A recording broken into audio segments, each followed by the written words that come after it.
Hi, and welcome to Coach's Corner, where systems matter and both personal and professional learning and development is beneficial for everyone and essential for some. As always, please like, subscribe, comment, share, and hit the notification bell. Let's get started. And so now what we're going to do is we're going to take the Super 7. Yeah. And we're going to combine it with the Nifty 9. Okay. And so I'm not going to ask 9 for each one. Yeah. I just kind of picked each 3 that I think You're just going to pick and choose. You're the boss. Yeah. You do whatever you want. So we're going to start with, what does pre-open look like for managing the environment? Right. So, I look at it and say, if I was a school teacher, it could be anything at home. Mm-hmm. But when I would be walking up, they say you read the room. Yeah. What is this person? Oh, they like sports, or they're their kids, or they're, whatever. Right. It'd be kind of a similar thing. So as I was, driving up to the school, I'm looking. Yeah. Any suspicious characters? Are there dogs around? Is there 2 people arguing? What's going on here, right? And so I'm kind of looking at that. And then it would be just making sure that I park in the right spot. Okay. Right? Or that that I'm able to make sure that I have my bag that's full of the stuff that I'm going to go do for such and such activity that I want to have planned today.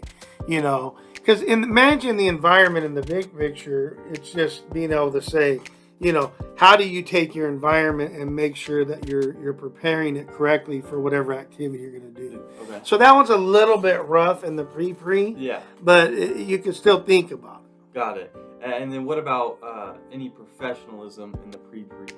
Yeah, to me, that's, so we talk about, you can do all of these things kind of throughout the day. Yeah. But that's a big one, right? So, and you said in the pre, right? Yes. Yeah, that's everything, right? So getting your mindset right. We've talked about, how many times you see Mickey Mouse not smile. Right. Right? So you're getting your brain transition from whatever's going on in your personal life to you got these kids. Yeah. And they got enough problems. You don't want to bring any of the problems there. Right. Are you dressing right? Did you get the proper stuff? Did you get your supplies right? All of that, even just driving from your house to, actually getting to campus. Got it. So there's a lot of things you can do mindset-wise, the way you're dressed, your land, blah, blah, blah, blah, blah. There's a lot there. Okay, gotcha. Now we're going to move to the pre-open. Yeah.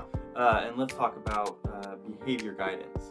Yeah, so remember, it's you as the adult facilitator, leader versus the others. Right. So let's say that you saw, somebody that was coming in, they forgot about Mickey Mouse. Yeah. And they had a bad attitude. Mm-hmm. So, let's say they're, doing whatever over there, then, maybe I just go stand real close next to them. And it's like a wake up. Yeah, it's like, if I snap or, yeah. somebody turns off the light, it's that trigger. Yeah. Right? We talk about that in the individual system, getting organized. Yeah. There's triggers that we need, Post-its or different things like that. Yeah. So, or you can make a simple comment, because I'm not teaching anybody. Right. So I don't want to stop the learning, but I might say, hey, Joe, how's Mickey Mouse going today? Right. And they're like, oh, crap, because they may forget. Or if they're having a bad attitude, or maybe there's 2 of them, I may sit them down and be like, hey, you guys a married couple? Right. So, just usually if you did a trigger, they'd stop themselves. But if not, you may have to go a little deeper. Got it. And then how about safety in the pre-open? Yeah, I mean, to me, you would think like, oh, what's the big deal? But, if you're the facilitator, yeah, and you're the leader in that space, everything that happens is on you. Right. Right? So is it possible for a drunk to stumble into your room while you're doing, getting ready to do your gathering, your circle up? Yeah. Yeah. It's not probable, but guess what? I've had it happen before. Yeah. A drunk-ass parent came in stumbling, and so it's my job to keep them safe, the person, right, as well as my people. Right. Right? So I had to redirect them and talk, or they could have went to jail. I mean, there's all kinds of stuff. Now remember, people are like, "There's no way." Yeah, now, because the guidelines are so strict. But back then, we had open campuses, and we didn't have the what do they call them? The metal detectors and all. We didn't have that. Right. So we had a wasp situation that came through the doggone vents. So, it's stuff that you don't necessarily think of, but also, is that shelving unit, is it getting ready to fall over? So, not just physical safety, but what about emotional safety? Yeah. Are we in a safe spot so that we can begin this pre-opening and people could go, yeah, I broke up with my girlfriend. It's really bothering me. Right? To get it out so that they could get to the kids. So, there was physical, there was emotional, there was mental, so, there's a lot of things to consider when it's safety. It's not just about physical safety. Right. It's about all of those things. Got it. And then the last one, what does holistic instruction look like, when dealing with other adults? Same way. You teach them in the exact same way. Okay. If you're smart. Right. Right? So, hey, what do you guys know about behavior guidance? Prior knowledge. Right? And then they go into it and they say whatever. You go, oh, okay, cool. Yeah. So, start with the objective. Hey, we're going to talk about behavior guidance. Yeah. What do you know about it? And then I would teach them. Right? Now, I may not have to demonstrate as much for them. I can just explain. Right. Okay. Right? Or we can watch a video. Consult for Kids video. Yeah. There's 400. Right? Or, whatever the case may be. And then we would go through the same thing. We'd review, or we'd reflect, or we would debrief, or we would make this, activity, learning opportunity. We do the same exact thing. Yeah. Because good systems, in this case, are universal. It doesn't matter. It doesn't matter, like I said, whether you're a business owner, whether, Yeah. Now, certain things, like your competency training, is just specific for that job. So if I'm a mechanic, there's certain things that I have to do that are specific to that job. Right. When I'm a youth champion or work with kids, there's something different. Right. You see what I'm saying? Yes. But this is, a lot of it's universal. Okay. And that's how we created it on purpose. Got it. And then so now we're in the open. Yeah. What- It was the most fun time I had. Okay. So how would you, if needed, positive discipline someone? Well, I didn't have to, because I behavior guide. If you behavior guide well, you don't have to discipline ever, right? Because they already know. Got it. So I used to tell people, I had my 2 or 3 go-tos with behavior guidance. Yeah. And so when people go, well, what do you do for, I go, let me think about that for about a half hour, because I never had to use it. Right. Right. But we would do things like we would stick them on timeout. So let's say we were in the opening. Let's say everybody's in there. Yeah. So let's because remember, a lot of these things, it can be an individual, it can be a partner, it could be a small group, Right. it could be the whole whatever. So I had 270 kids, and they was acting like fools, right? Yeah. We would do the normed agreements. They weren't following those. So I had an intention getter ready, and they'd say hit, and they had to instantly be quiet, going back to safety, right? Yeah. So we would do that, and I'd say, okay, so you guys know I'm not much into disciplining because I don't think that I need to. Mm-hmm. But right now, I'm going to guide your behavior and give you a timeout. And that timeout gives you a chance, as you guys well know, to consider what might you do differently in this particular section of the day to be able to do whatever, right? Mm-hmm. So that would be my behavior guidance. I know you asked about discipline. So what I would do is we would have little things that we would do is if it was individual, let's say, or even a small group, we do a timeout within the group. Okay. So if we did it as a large group, we could still time them out. Mm-hmm. Right? It wasn't like a punishment. Yeah. It was that. So we could do it with an individual, small group, or with the large groups. Got right? it. So little things like that you can do with the large groups that would still be, what we would classify as positive discipline versus, hey, yelling, screaming, right. Whatever, or punishing them. I'm taking this away from you, right? You're not getting your reset, all this stuff, which is all negative and punitive, which is no good. Got So we would just try to find to do similar things that made it, more positive. Got it. And then as you're transitioning from opening, Yeah. What did your transition look like in opening? Sorry. Yeah, so what we would do is, at the end of the announcements or the challenge, little mini team challenge or whatever we were doing, is we would say, hey, we're going to need to close this down. What are some things that you need to do? After a week, so they get it like, hey, we're getting ready to close down. So we're all clear, right? Any questions? Right. Right? And it's that simple. So they close it down, and then let's say, the 4th graders are transitioning to this door. The third graders are transitioning to the set, right, or the sixth graders are sitting down. Yeah. Everybody else goes because there's only 4 doors, or we dismiss by table, or whatever. It doesn't really matter. But it was, we would close it down, and we would do like a little quick review, and maybe we would do it with thumbs up, sideways, or down.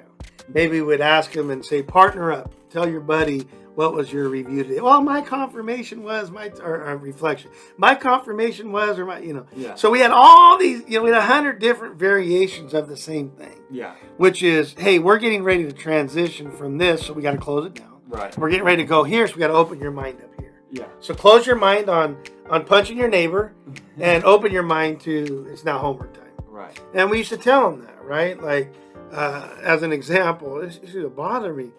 So I would watch these other teachers, and they would have their kids walk in a straight line, right? And they would run people over. But they had to be in a straight line, right? Looking the part. I didn't believe in that.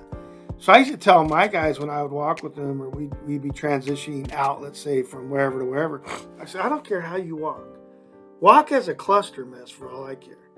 But I'm telling you right now, if you happen to see an adult or somebody else that is needing to get across, you better stop what you're doing. And if you see that they're struggling, you need to go ask them, can I help you with that box, or, whatever. Yeah. Right? That's the intent behind it. But we get these robots walking in a straight line, and they be knocking people over, or I'd see, the custodian have 17 things in their hands, like balancing all over, and nobody would help. But boy, we're going to walk in a straight line. So, in that part of the transition, I just wanted to throw that in there, because it was like, come on, guy, we're not here to put on a show for anybody. Right? We're not here for the activity. We're here for the learning opportunity. We're here because this is the practicing ground for the real world. Yeah. That's why we're doing this. We're not playing 8th grade sports. There's no money involved. There's da-da-da. We're playing so that you know how to work hard, take something, ownership, because when your lights go out when you're 20 years old, or you may have to make a decision, you've already practiced it 40,000 times. Yeah. Right? That's what we're trying to be able to do there. So close it down, open it up. Got it. And so now we'll move into our first, we'll go as club or enrichment. Is that correct? Mm-hmm. So let's talk about, direct and tell versus question. Boy, it's like my pet peeve. Everybody's got their pet peeves. Oh my gosh, man, it used to tick me off.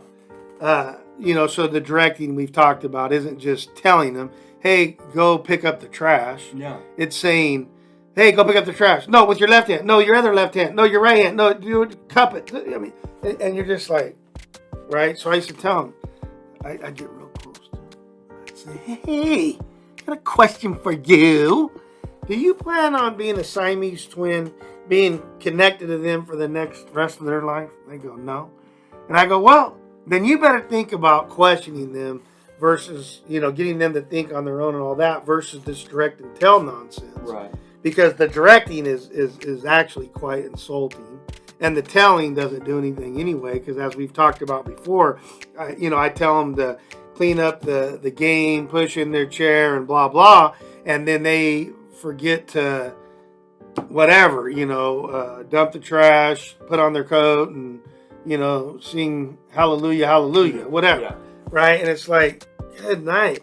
And then what the adults start to realize is that's exhausting. Yeah. Have you seen these parents in Walmart and Target? They do this, left hand, right hand, stand up, sit down, fight, right? And it's like, you're like, oh my gosh, you're exhausting me. Yeah. So we just did a simple thing that we said, state the objective, and then ask them what they think needs to happen to have that objective happen. Yeah.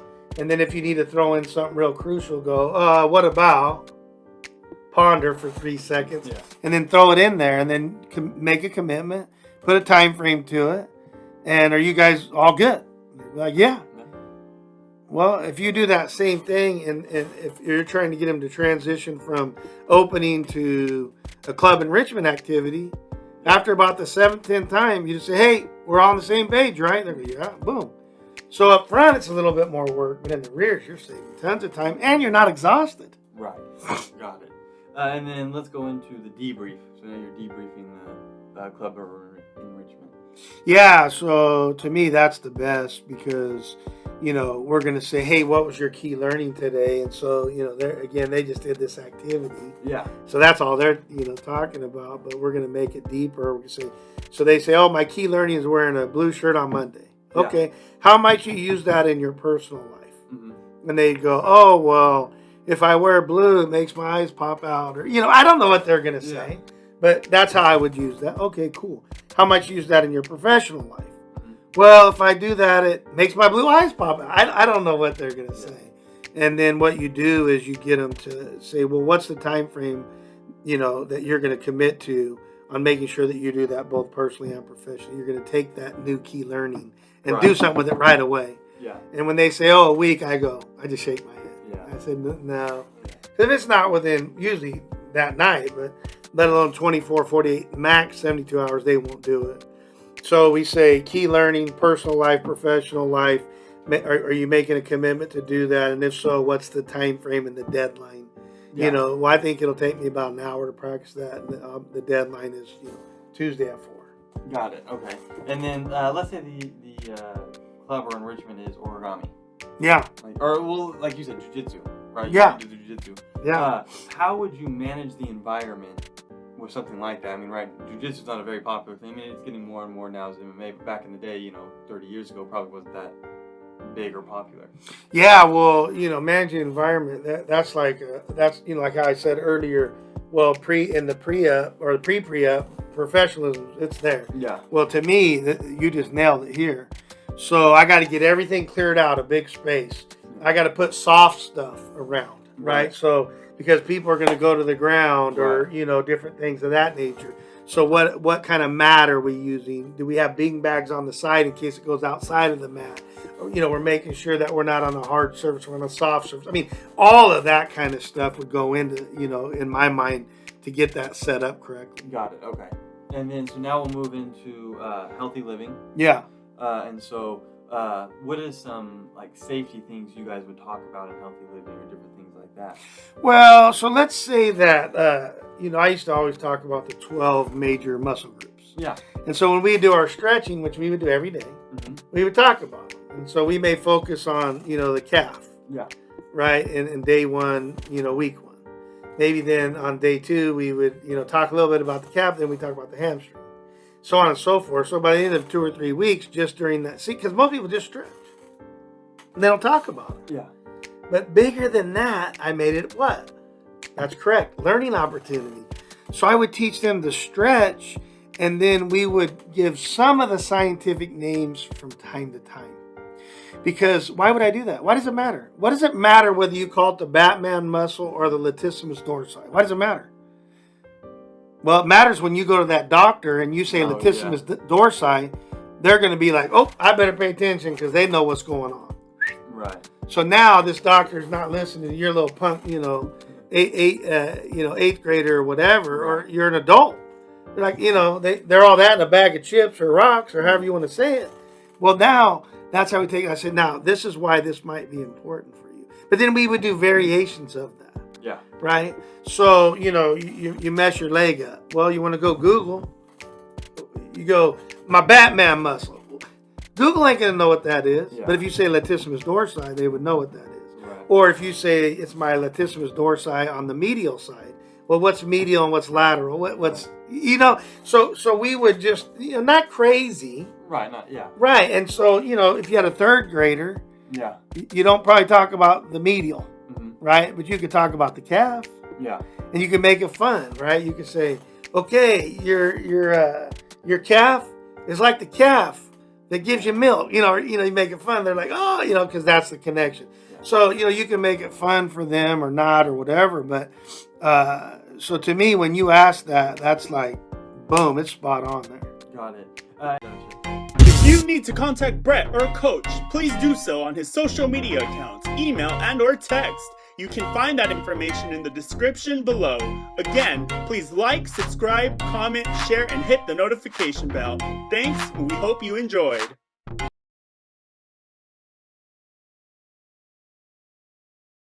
like how you trick the audience too with it's the same setting, but you wear 2 different shirts.